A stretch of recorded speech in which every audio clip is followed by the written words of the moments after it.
merupakan norma-norma pergaulan yang berkaitan dengan kebiasaan dalam bertindak maupun bertutur kata yang berlaku atau disepakati dalam lingkungan pergaulan antar manusia setempat.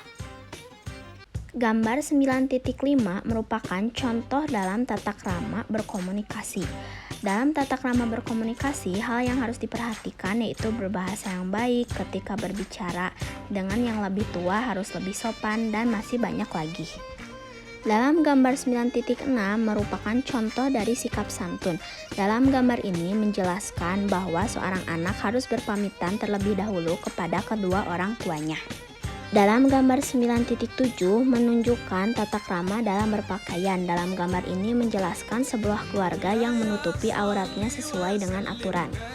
Tata krama dalam berkomunikasi lisan sangat penting untuk diterapkan dalam kehidupan sehari-hari. Berikut ini contoh-contoh tata krama dalam berkomunikasi lisan. Yang pertama, berbahasa yang baik dan sopan, memilih kata-kata dan kalimat yang tepat, dan menghindari kata-kata yang kotor atau menyinggung perasaan lawan bicara. Yang kedua, ketika berbicara dengan orang yang lebih tua atau yang dituakan, hendaknya menjaga pandangan mata atau sedikit ditundukkan. Yang ketiga, di beberapa daerah berlaku ketentuan tidak boleh memosisikan diri lebih tinggi dari lawan bicara. Yang keempat, memperhatikan dan mengarahkan pandangan kepada lawan bicara dengan sopan. Yang kelima, tidak mendominasi pembicaraan, menjadi pendengar yang baik dengan memberi kesempatan kepada lawan bicara untuk bicara. Sama halnya ketika berkomunikasi di dunia nyata, berkomunikasi di dunia maya pun harus mengedepankan sopan santun dan tata krama.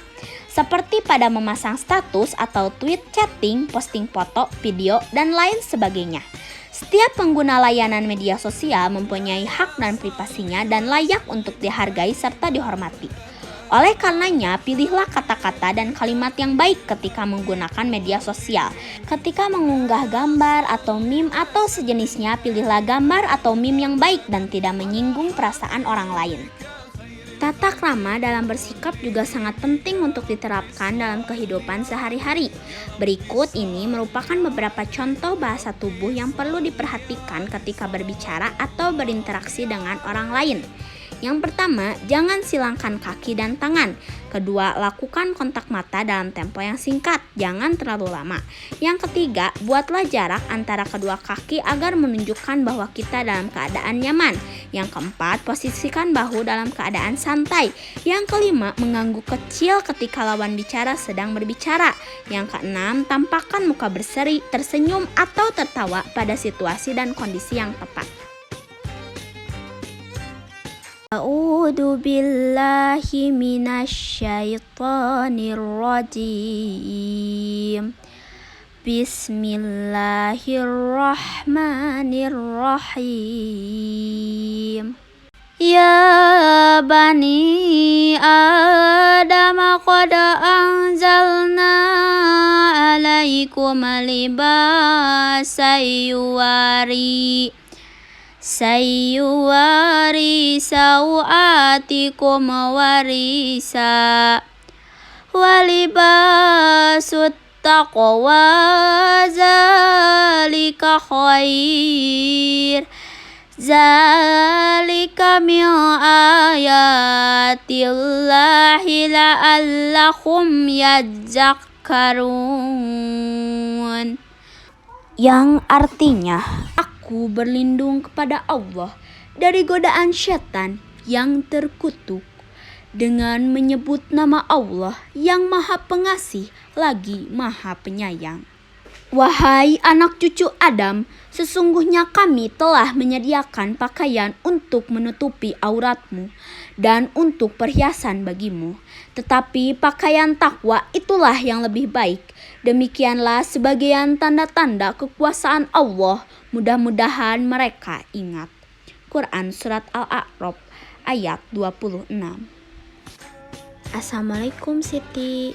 Halo, bagaimana kabarmu? Waalaikumsalam. Alhamdulillah kabarku baik. Bagaimana kabarmu Aisyah?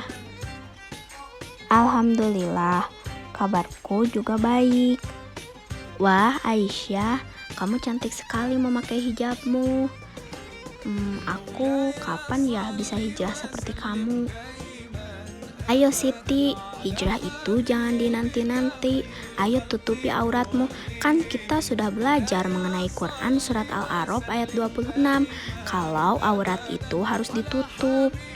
Iya juga ya, kamu betul Aisyah. Besok aku akan berusaha hijrah deh. Dan tidak akan buka lepas hijab lagi. Semoga bisa hijrah seterusnya ya. Amin. Semoga kita bisa berhijrah untuk menutupi aurat kita selamanya ya. Amin. Manfaat dari tata krama yaitu yang pertama, membuat seseorang disegani, dihormati, disenangi, bahkan dicintai oleh orang lain. Yang kedua, menjalin hubungan baik dengan orang lain. Ketiga, meningkatkan kepercayaan diri dalam setiap situasi. Yang keempat, menciptakan suasana yang nyaman dalam berbagai situasi. Yang kelima, dapat meningkatkan karir seseorang. Pengertian santun. Santun adalah berkata lemah lembut serta bertingkah laku halus dan baik. Kesantunan seseorang dapat terlihat dari ucapan dan perbuatannya.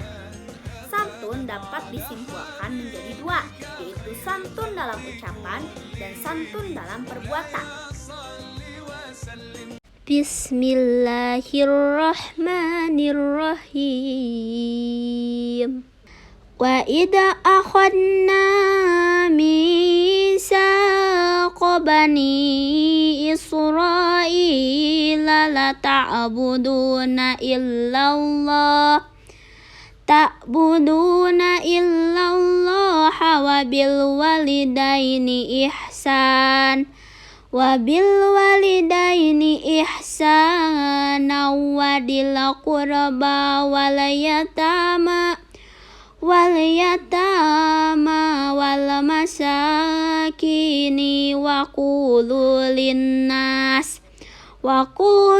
linnasi husna wa aqimus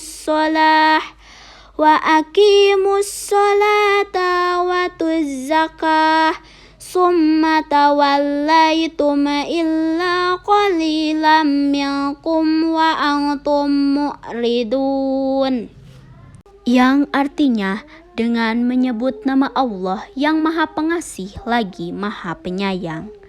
Dan ingatlah ketika kami mengambil janji dari Bani Israel, janganlah kamu menyembah selain Allah dan berbuat baiklah kepada kedua orang tua, kerabat, anak-anak yatim dan orang-orang miskin.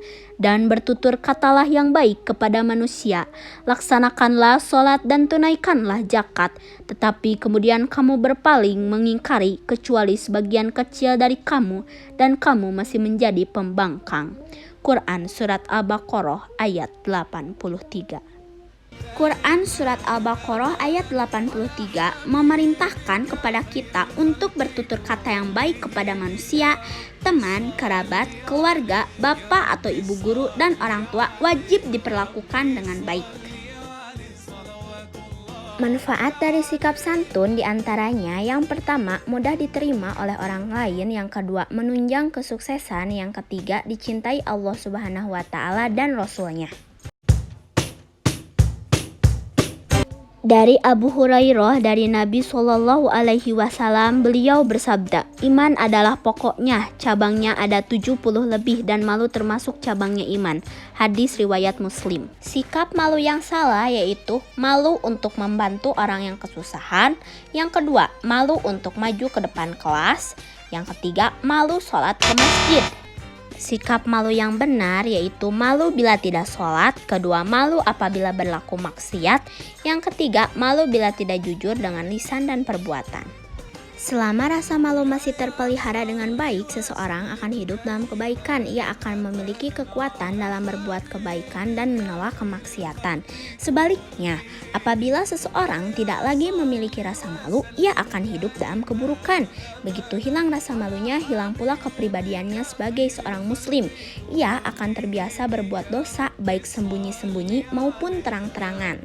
Manfaat dari sifat malu yaitu yang pertama, mencegah dari perbuatan tercela. Kedua, mendorong berbuat kebaikan. Ketiga, mengantarkan seseorang menuju jalan yang diridhoi Allah Subhanahu wa Ta'ala.